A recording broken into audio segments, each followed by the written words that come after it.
Shalom saudara-saudari, bertemu lagi kita dalam program ROR TNI Malaysia.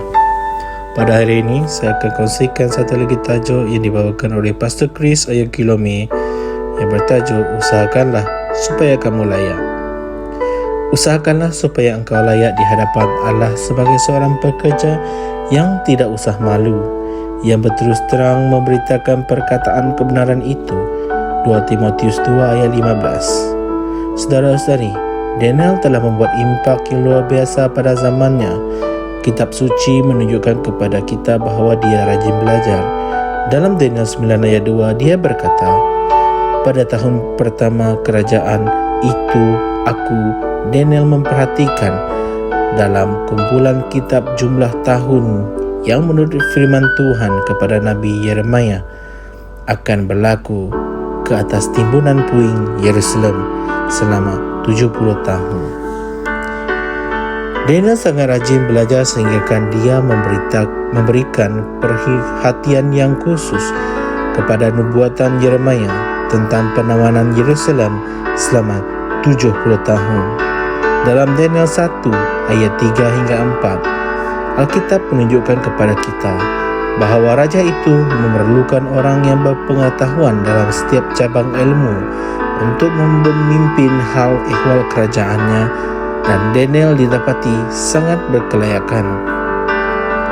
Saudara-saudari, Daniel sangat dihormati oleh Tuhan. Dalam perjanjian baharu, Yesus juga memetik kata-kata Daniel dan menyokong nubuatnya hingga ketika dia berkata, "Jadi apabila kamu melihat pembinasa keji seperti yang dikatakan oleh Nabi Daniel," Matius 24 ayat 15, kita boleh mendapati kualiti yang sama ini ada pada Rasul Paulus. Paulus sangat rajin belajar. Dalam 2 Timotius 4 ayat 13, kita dapat melihat keprihatinannya terhadap bahan-bahan pembelajarannya apabila dia berkata kepada Timotius, "Apabila kamu datang kelak, bawalah jubah yang kutinggalkan dengan Karpus di Troas dan juga kitab-kitabku, terutamanya gulungan kulit."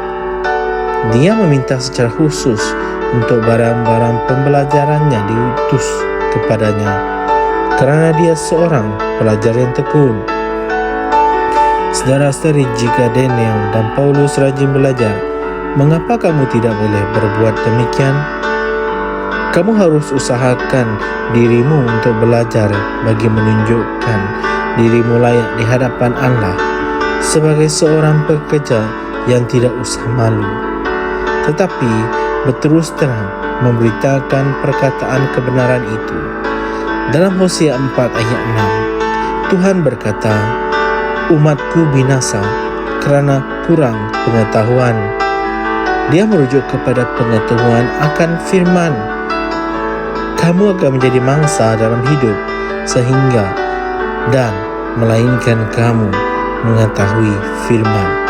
Sebab itulah Tuhan mahu kamu belajar.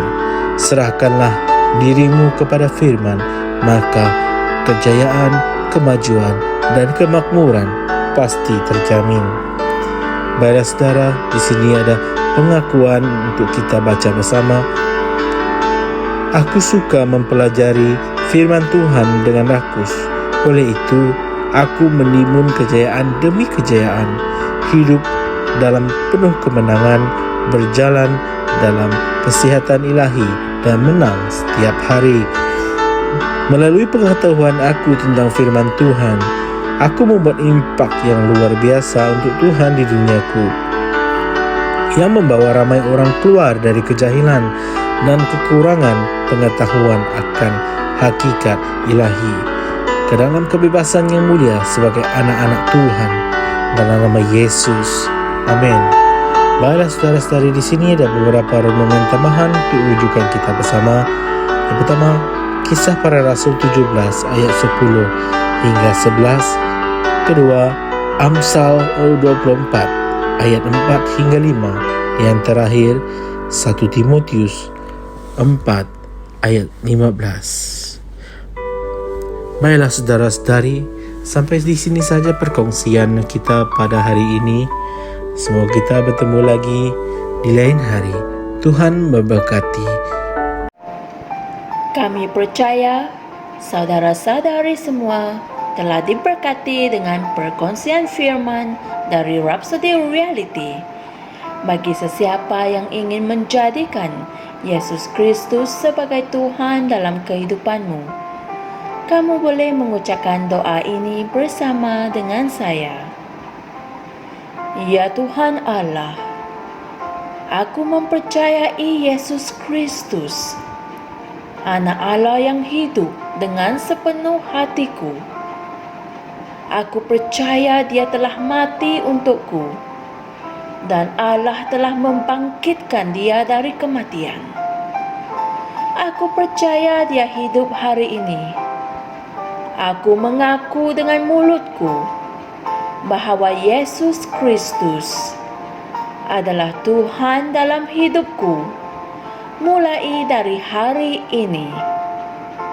Melalui Dia dan di dalam nama-Nya, aku mempunyai kehidupan yang kekal. Aku telah dilahirkan semula.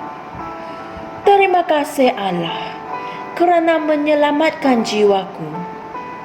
Aku sekarang adalah anak Allah. Haleluya.